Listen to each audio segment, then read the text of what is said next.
皆さんこんにちは。今回はリアルな動画を使ったリスニングテストをご紹介します。それでは始めましょう。I don't play any sports, but I do swim. もう一回聞いてみましょう。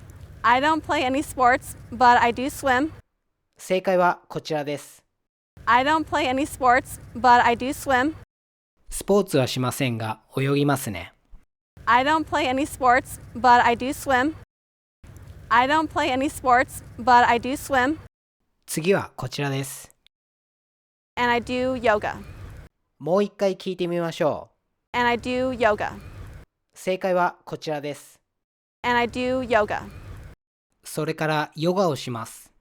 And I do yoga. And I do yoga. 次はこちらです。 Very little though. もう一回聞いてみましょう。 Very little though. 正解はこちらです。 Very little though. ほんの少しですけど。 Very little though. Very little though.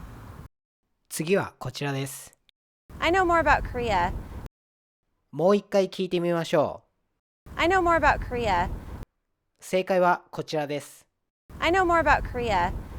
韓国についての方が詳しいです。 I know more about Korea. I know more about Korea. 今回はここまでです。それではまた次回お会いしましょう。さようなら。実践的な英会話を短期間で効率よく身につけたい方は、いろんなアメリカ人の生の英会話を学ぶのが一番です。英会話教材 This is 英会話では、アメリカ人約150人の生の英会話を紹介しています。